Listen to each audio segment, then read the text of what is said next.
I'm like, actually, look, our phone conversation was so good. I was like, you know what? I got to save all my questions until next week. So I got to go back to the first part. So the first thing I want to know is like, how do we pick a virtual assistant? Because it's so hard to like pick somebody you don't actually see and talk to, and you don't know if you can trust them or not. So just flow, girl, do your thing.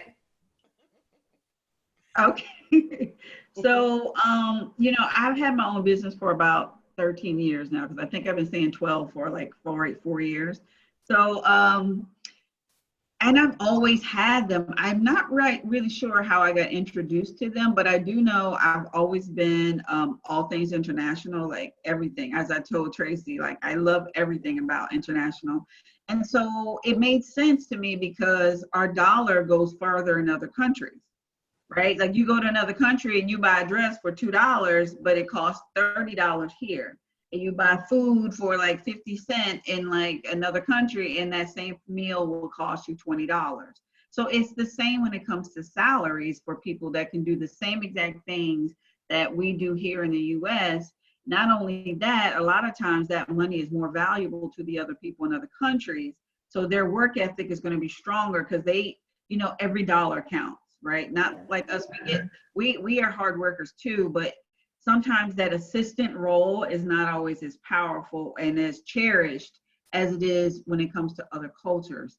So one of the things that I teach, I actually have, I just finished writing a book. I got 2 more chapters to like finish editing and getting ready that talks about how to hire a virtual assistant.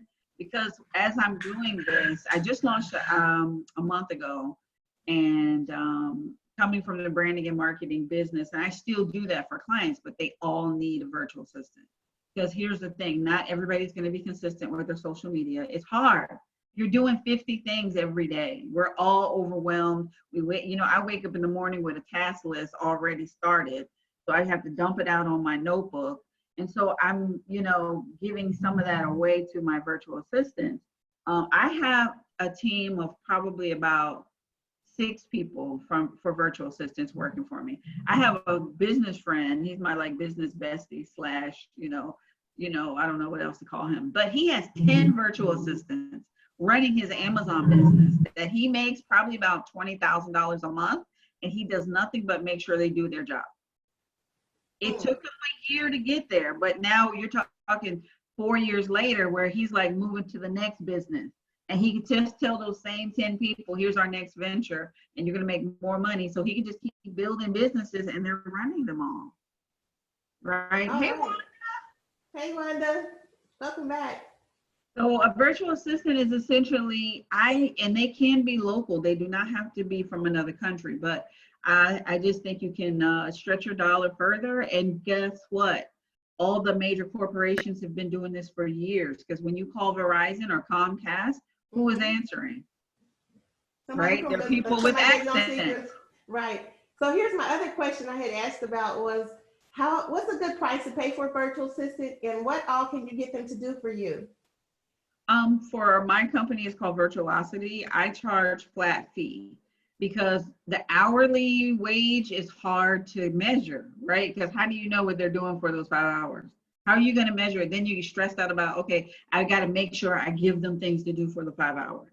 The biggest issue with business owners is giving that information to the virtual assistant. So I just do flat fee. So like for a part-timer, which is for me 3 hours a day, 5 days a week, is $450 flat for the entire month, right? And then for a full-time person is $850, and a day, 5 days a week. And so some of the things that I suggest, so I just did a free like hour class on this, and I'll do another one, is your social media management, which is your branding. Right? The stronger you are in social media, the more clients you can get, because people start to understand who you are and what you do. And, coming up with that content to post, like Instagram, you should be posting 2 to 3 times a day. LinkedIn, you should be posting twice a day. Facebook, you should be posting twice a day, but you also should be liking and commenting 10 minutes per each one of those, right? Not to mention YouTube, at least 1 video a week. And then you should do 1 article a week on LinkedIn. So if you're not doing that, then your branding is not effective because you're not consistent. The consistency is where you win. It's not the best post. It's like every morning there should be a post. People should expect it. If you're my Facebook friend, most people know I post before 8 a.m. something positive. It's my thing, you know? So, and then I go live every Wednesday at 9 a.m. I get stressed every Tuesday night. Like, what am I wearing? Oh God. Okay, I got to get my, you know, it's the outfit that I'm always, like, I feel like a newscaster. But, you know, people know that about me, and it's built my brand. And now it's starting to go global because of this virtual thing. Because now I can talk to people all over the world more. So that alone, that social media part can change your business. And so to hire someone to be your social media manager for all that I just said is going to cost you somewhere between $900 to sometimes $3,000 a month. Okay.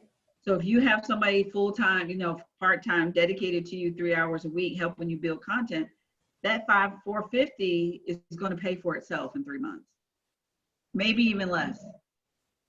I like that even less part. Yeah. Depending on how you have your content structured and you know what you're selling. Right. You know. Yeah. Okay. So you just kind of mentioned the book a little bit. So spill a little tea about the book for us. So actually there's 2 books. There's one book, how to brand yourself, 7 ways to brand yourself, things that I did organically that I didn't realize was branding myself until I got there. And I was like, well, I started going to networking parties and events and started getting invited here and there and speaking here and there. And I'm like, what's going on with everybody? Like, why is everybody, I would go to parties and people would say, you gotta know this woman. Like she is, and I'm looking around like, why is everybody acting this way? And it's because of some of the things that I've done over the course of my 10 to 12 years. And so this book breaks that down, how you can do the same thing, the exact things that I did. And then how much are you going to sell that book for, Shauna? $20. $20? Mm-hmm. That one's a heart book because branding yourself is important. A lot of times we don't like to shine our light. We just don't. We're just not going to say, I'm the best. I can do this. You know, some people do, but the reality is we don't. And so I really am passionate about that. And I actually have a gift of seeing the light in people. So I gave that book back to my community because I'm leaving that branding space and going into virtual assistant. So I'm leaving some like trails of things that they can still do via me through the book. And then the second book is how to work with a virtual assistant, because I have clients who are calling me now every day. How do I work with a virtual assistant? I got one, now what do I do? Kind of thing. So right. Now, is it best to already know what we want the virtual assistant to do before we actually hire the virtual assistant? Or what's your advice on that?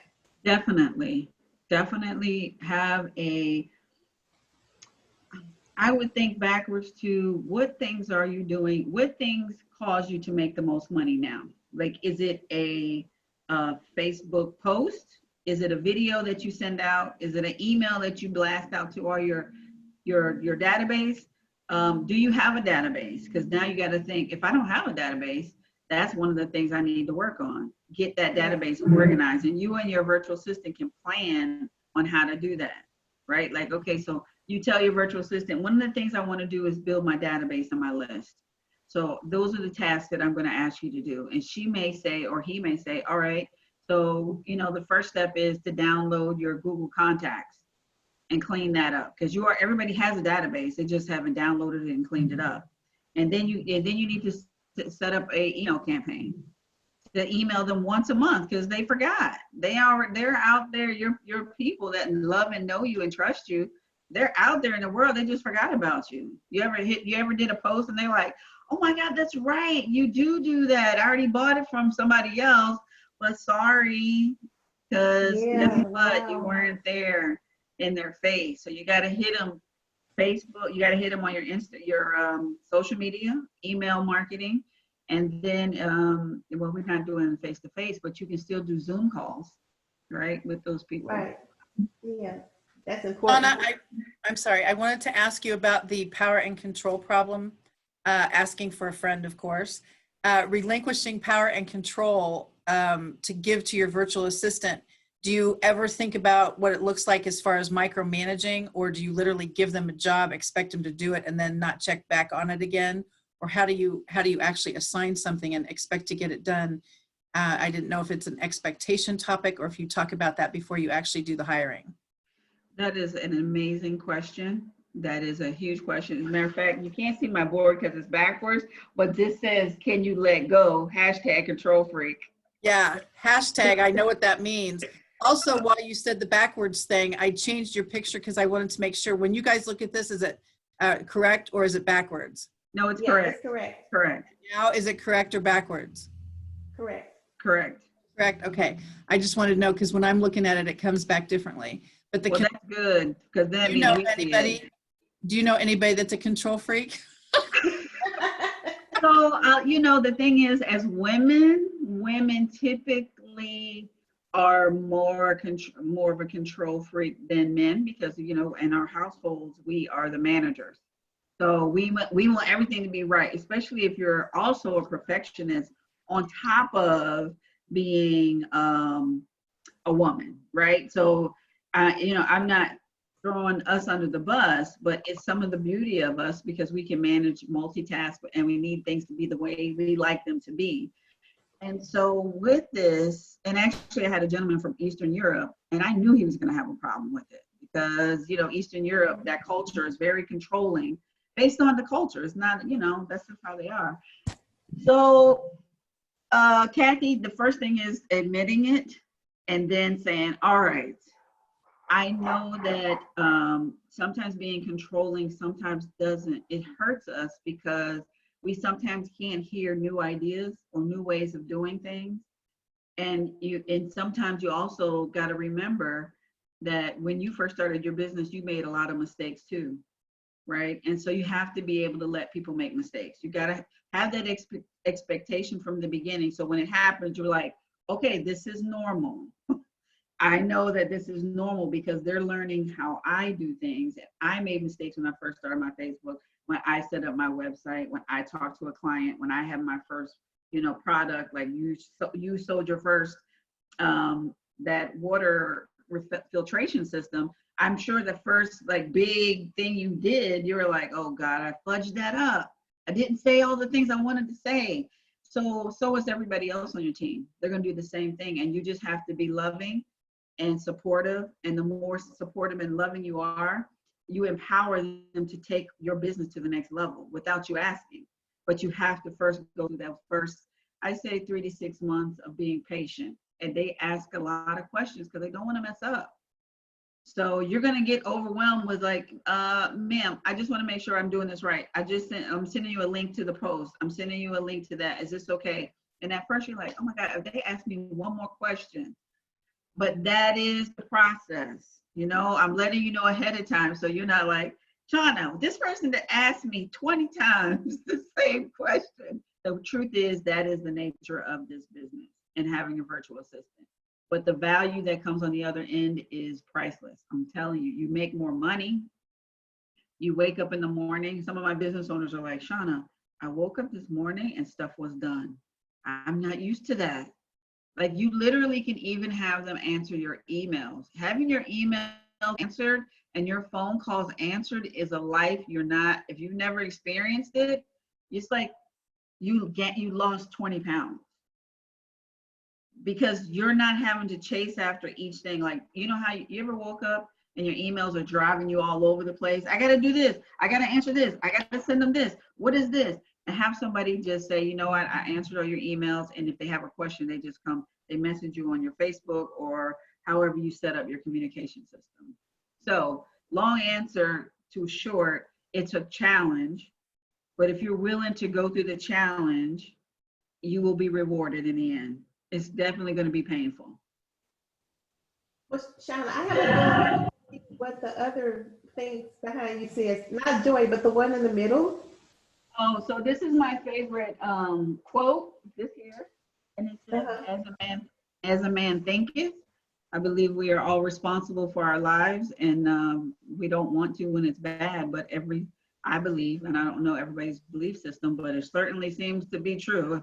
As I'm getting older, everything that happens to you attracted. You whatever you think.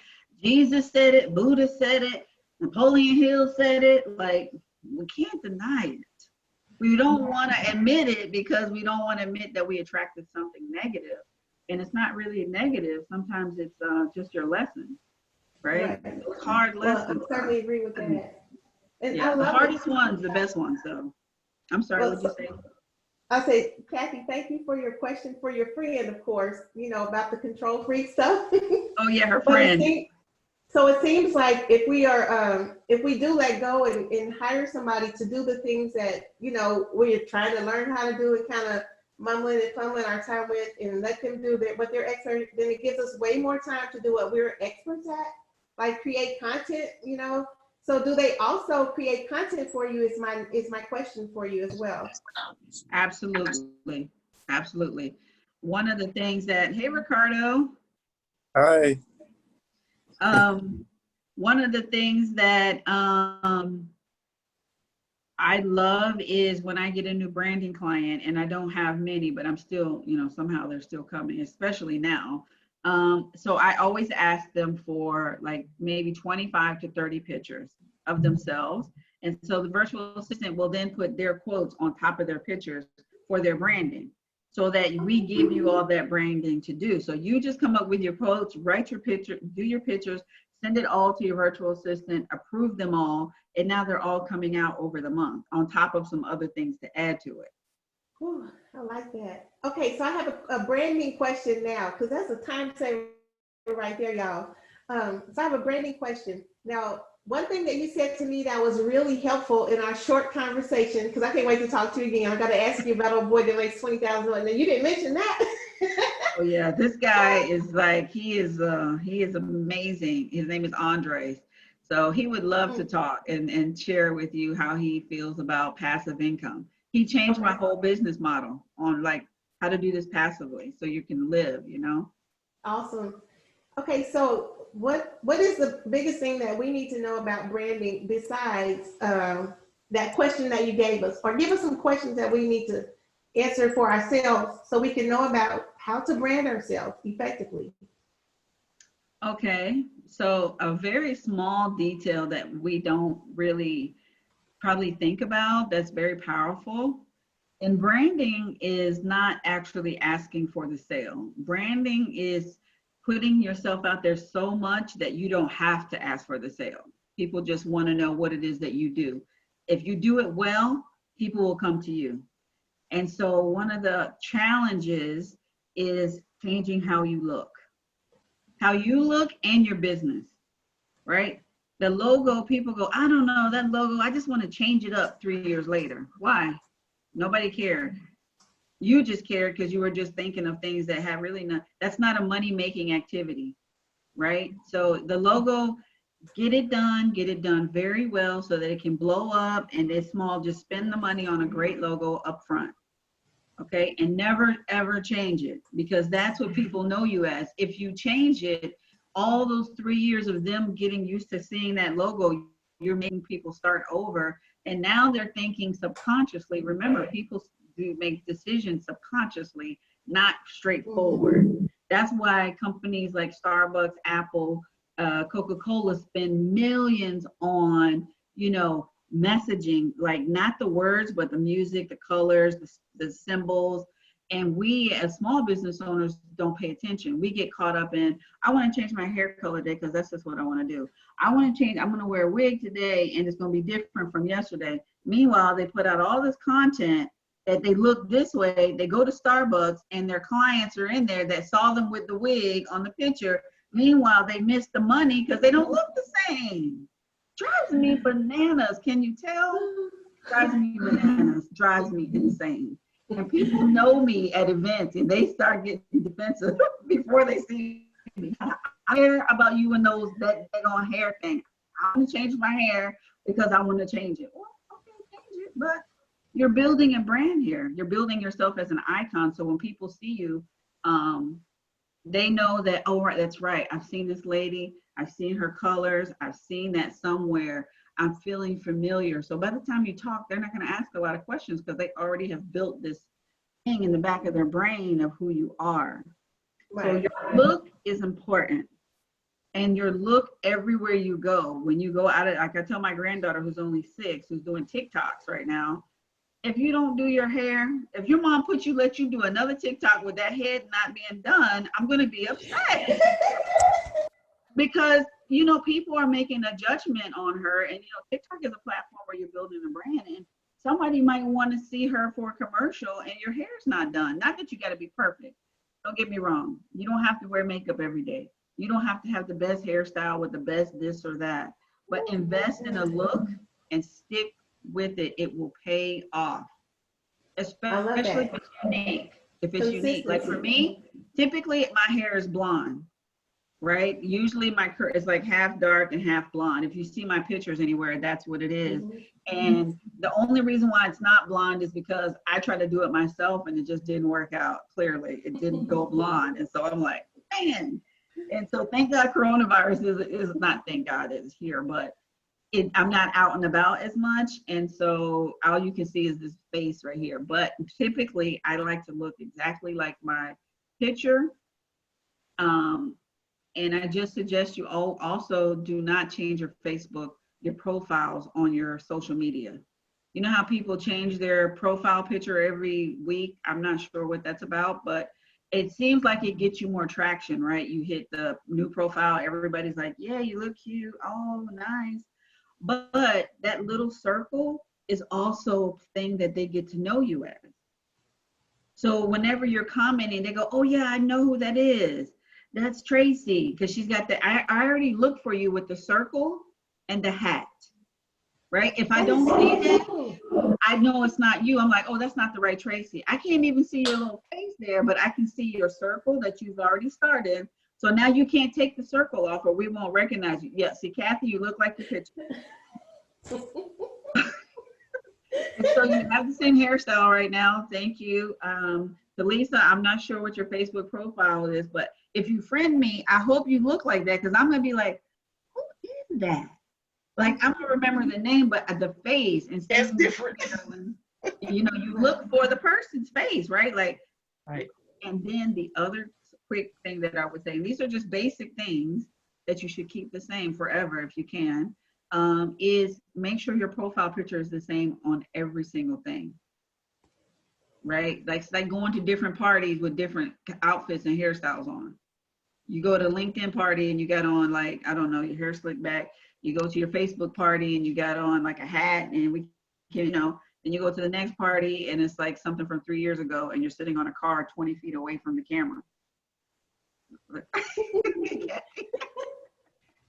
Shauna, I'm so glad you said that because I was on a call earlier this week and the ladies were like, and I had my profile picture on there and it's like, Traci, I see your profile picture. So every time I see you, I expect to see some kind of hat. So they always like know me by a hat and I'm like, I'm like, I thought the hat thing was what I used to do because I've been home, you know, so much lately. So, but one important thing that you asked me is when you're thinking about branding yourself, in case somebody is new or you meet somebody, because all of you on here are leaders.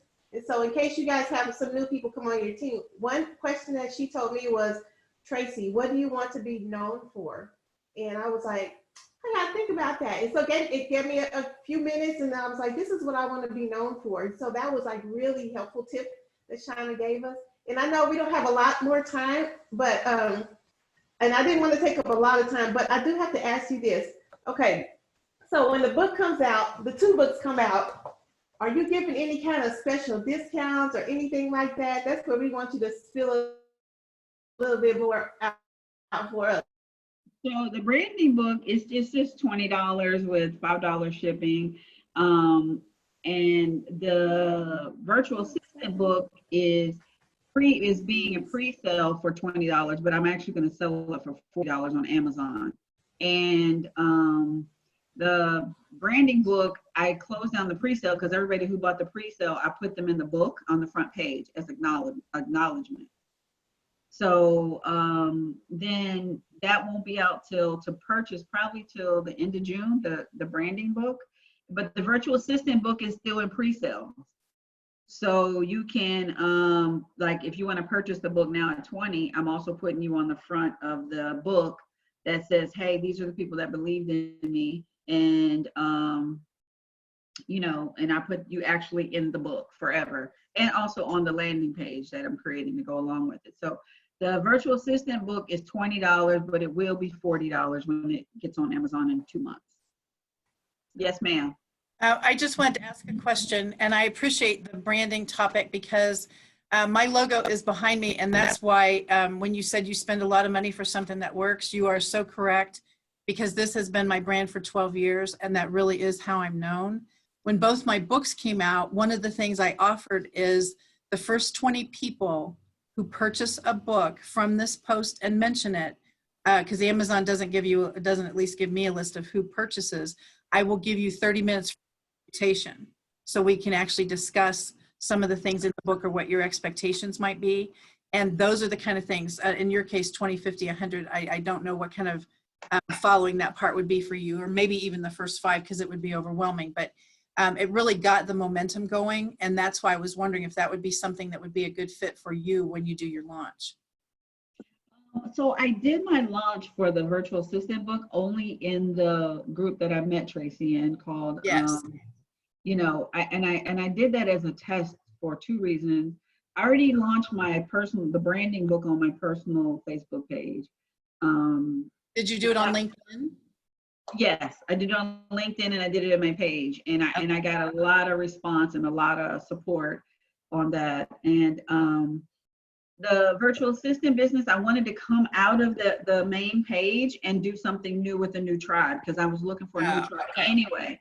And so I just have to say that Women Helping Women, Oh my gosh, it's been amazing. Like, honestly, I mean, look at what's happening. You see, it's not only that I ask for the business or ask people to like buy the book, but I've been like participating more and more, like posting and connecting. So anybody that I asked to buy the book, I also connected with them on Facebook. Oh, I love that. Because I don't want to just like, okay, I'm in this group and I'm just, again, you're just putting out things. You're not asking, you're giving, but you're not building a relationship. So I'm an extreme relationship builder. Like, to the point where I'm on Zoom, it seems like a lot of the day, but so many things come to me because of it, right? You got to be open to give. Yeah, your value piece is huge. Yeah. It really is. Your value piece is huge. I'm so glad to get to meet you like this. Yeah, I think what you're doing is cool too, the water thing, especially in these times. Oh my gosh, during I'm so sorry for the people who are suffering, but not only are we alive and well, but I'm blown away actually with the blessings that have come forth. People don't want to haul bottled water anymore. So that basically the pandemic has done my work for me. Yeah, I mean, I'm busy.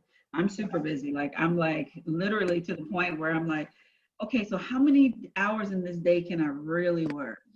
Because it's so crazy. When you're teaching virtual assistants, how many hours a day do you say they should work? Because that seems like that would be ongoing business. How do you know when you're finished? That you'd have to put a time limit on it, right? So for me, my company is a little different from other companies like Upwork, Fiverr, Freelancer. So I'm like a marriage type virtual assistant person. I'm looking for someone who wants a long-term relationship with their virtual assistant, not project-based, because your social media is going on forever. It's never going anywhere. And not only that, if social media happens to change, you and your virtual assistant need to pivot to whatever that is, because you're always going to be doing your business until you retire or stop, but you still got to keep it going, right? So that person is literally going to take over your business so you have more free time. The longer you have your virtual assistant, the more time that you get. I think she's trying to get in. No, I'm in. So, oh, okay. So yeah, I'm going to say, for me, I'm looking for like the marriage types that want to have their virtual assistant forever. And the virtual assistant, listen, when I ask them about, this isn't project based, this is something that they want to go on and do for as long as you possibly can. They all literally go, oh my God, I would so love that. I don't want to work for a whole bunch of people. I just want to work for one person, give them my heart and give them my soul of working hard. And do you know what it is to have somebody like that working for you? That's totally different. Yeah, I would love to find out. Okay, so I have one of the last questions for you guys, and I'll open it up for one more after this, but I don't want to take up a lot of Shauna's time because she is doing this for free and I appreciate her, and she may even come back for us one day. But if you don't have, wonderful. If you don't have one of your social media sites, you know, up and going or branded at all, you know, because like now people are like changing and having to transition from like jobs to like do something to make some money. Will they help you, you know, formulate those ideas, and will they just kind of build it for you? How does that work? It depends on the relationship, and it depends on the type of virtual assistant you are getting. If you're getting, and so one of the challenges on the virtual assistant side is they're very task-based. So they want to know when you first get them on, you kind of have to think. One of my friends said it like this. I didn't like the way he said it, but it is kind of true. The first month, they're like a robot. They just want to know, what am I doing? Right? They can't be free to fly until they get to know you. Right? There's a dangerous thing to do is to give somebody, you know, autonomy to do you and be you at first without really knowing who you are and what you stand for. Like, what are you saying to the world? What do you want to do? So give it 30 days before they can fly on their own, but slowly give them tasks like that, say, like today for the summit that I'm doing for this online networking group, which I encourage you guys to get involved with this networking event. It's global, okay? This is a global online networking event, which I was talking to someone this morning from South Africa, a super cool lady. So what I'm saying is, I told my virtual assistant, hey, I need to market this event, and I want you to post something every day in a different location in a different way, so you're not repetitively doing this. I gave her that. I didn't tell her which ones to do. I just said, you do it. And so every day that's her job. So now that's because I know her level of experience. You can do the same and test it. If they do it wrong, just say, okay, that's not what I like. Let's do it this way. Because again, you got to let them make mistakes in the beginning. Sure. And wanted to ask, what is the global event? It is called what did they call it? It's called the Summit. It's a summit on like all of the things you need for your business: marketing, content, lead follow-up, lead generation. It's like 6 speakers and it's free. It's a 3-day summit. And some of these people are from all over the world. And so, you know, as you're watching the summit, you can also connect with people in the chat. Let me put the name of the summit, the website on here for you guys. Okay, that'll be wonderful. I appreciate that. And I will make sure. Yeah, here's the thing. Oh, go ahead. I'm sorry. What were you saying? I'll make sure that I copy that and get that to everybody, so you can have that if that's something that you desire to do or want to give to like people on your team or any of your employees like Marilyn. But I do want to thank Shauna so much for her time and all her knowledge that she has. And that's just like a little bit of it. Yeah, there we go. We got it. Okay, and I'll even screenshot it. Wonderful. Cool. There. And Shauna, thank you so much. I can't wait to talk to you again, girl. This has been wonderful. It was another hour of power for me. I hope you guys got some nuggets. I hope you guys got a couple of nuggets for your business. And like, you know, I always hope that I leave something of value for people through my journey. But thank you so much, Traci, for this opportunity. I enjoyed talking with you as well. I was outside and we just kind of just shot from the hip. And let me know if you ever need me for anything. I'm here. You know, we're all at home. So I'll hear you. All right. Bye, you guys. Have a great day and be prosperous. Go let your businesses explode, even from this little chunks that you found out right here. Thank you. Thank you. Bye-bye.